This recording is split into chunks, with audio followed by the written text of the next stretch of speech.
Amnesty International has accused the government of South Africa of hypocrisy and says that the country fails to uphold human rights consistently.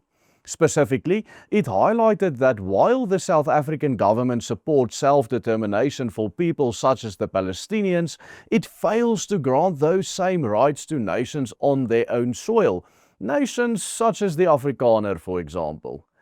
Historically, the annual human rights report of Amnesty International wouldn't be something that would make the ANC government nervous, or the ANC as in general nervous.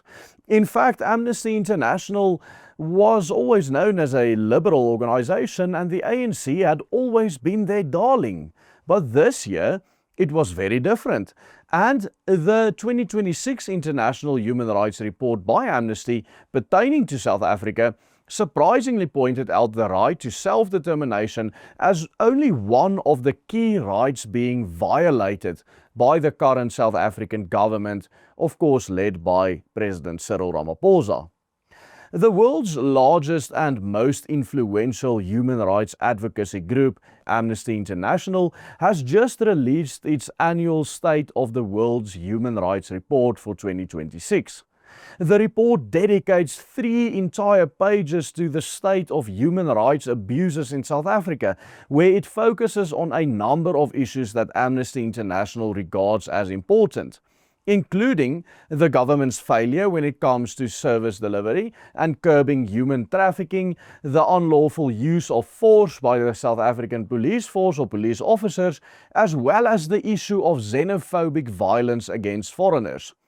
Despite these criticisms, Amnesty International commended South Africa for standing up for the rights of the Palestinian people, commending what it describes as an advocacy on behalf of the people of Gaza by raising awareness regarding the situation there. However, this commendation came with a very important qualification, with Amnesty International and their Secretary General Agnes Callamard, as well as the Amnesty International's local South African director Shanila Mohammed, warning that South Africa cannot be expected to be taken seriously in this issue of Palestine if it wants to stand up for self-determination, for international people's rights, while violating these exact same rights of self-determination for the nations inside South Africa on their home soil. Stay tuned, because in today's video we will unpack this unprecedented condemnation of ANC and GNU, in fact tyranny, from the most unlikely of sources, the very liberal Amnesty International. The ANC's support for Palestinian self-determination and the Palestinian statehood is nothing new. When Nelson Mandela was first released from prison in the early 90s, he met with the leader of the Palestinian Liberation Organization, Yasser Arafat, who would of course later become the Palestinian president. At this time, before Mandela was even president in South Africa, he declared, like us, he is fighting against a unique form of colonialism, and we wish him success in his struggle, adding that if the truth alienates the powerful Jewish community in South Africa, that is too bad for him.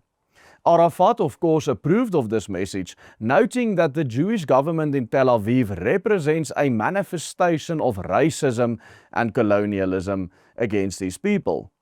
Mandela kept this policy firmly in place after taking office as the first black president of South Africa. As president, he increasingly aligned South Africa away from Israel and with the Palestinian cause, and also away from many of the Western governments that helped him get into power here in South Africa, and even long-time Jewish supporters and members of the ANC who had backed him during the struggle against apartheid. President Cyril Ramaphosa has carried this stance that started with Nelson Mandela into the present, repeatedly insisting that lasting peace is possible only through the establishment of an independent Palestinian state. Under his leadership, Palestinian refugees are now even coming into South Africa, A country that is really not in a position to support refugees of any kind, to be honest. And this pro-Palestinian stance is something Amnesty International has repeatedly praised the ANC government for. Last year, for example, the organization noted that the South African government set a strong example and showed much needed leadership in protecting Palestinian rights. And while this most recent human rights report from Amnesty once again reiterated this stance, this time, for a very first time, it came with this important qualification and condemnation from Amnesty International. The report noted specifically that South Africa's constitution in principle aligns with the country's positioning in favor of self-determination for all peoples on the international stage. But it said that Ramaphosa's government undermines these very same rights on home soil as it does not grant self-determination to the nations of South Africa. Upon releasing this report, Amnesty International Secretary General warned that, and I quote, South Africa has not extended its support for the Palestinian people to other people. So, there too, there are double standards. End quote.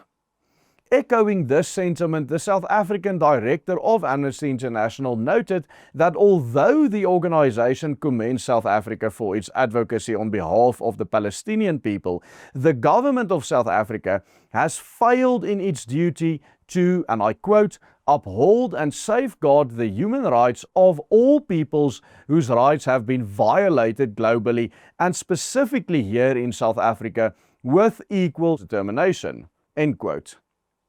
What we have here is an astonishing admonition. Amnesty International, this liberal organization, is expressly calling on the South African government to implement the same rights concerning ethnic self-determination that it so boldly upholds and fights for the Palestinian people, but this time on South African soil as well.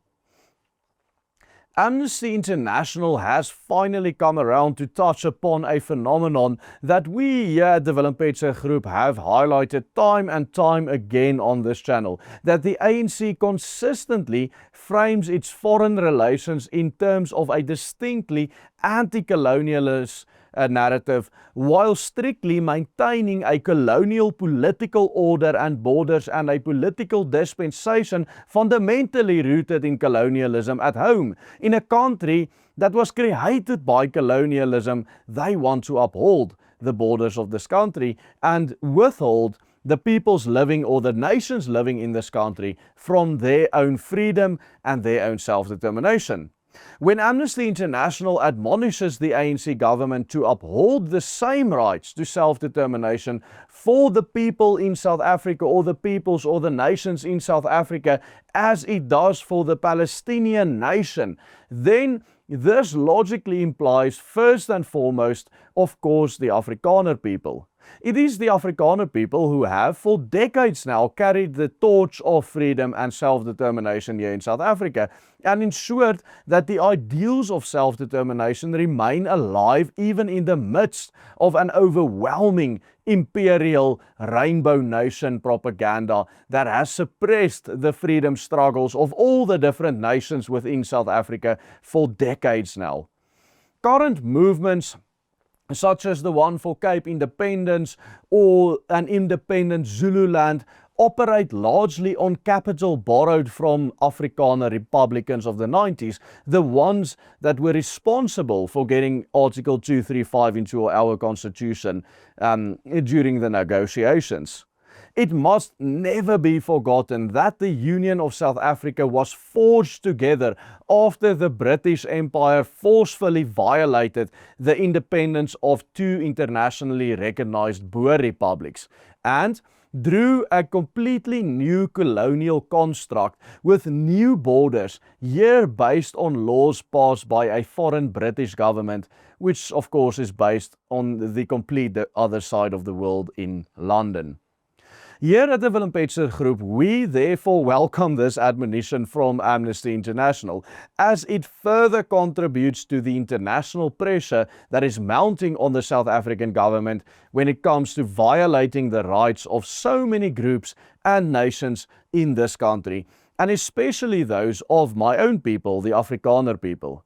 In a recent video, we also highlighted just how prevalent this pressure is becoming in general and why it could even lead to South Africa's borders being redrawn soon. Check out that full report by clicking on this link appearing on your screen right here. And do consider supporting our work and investing in us by becoming a paying member of the Willem Petzer Group. Simply follow the easy steps on the banner below. Only with your investment are we able to keep on making videos such as these every single day, and we thank you for it. Goodbye and God bless.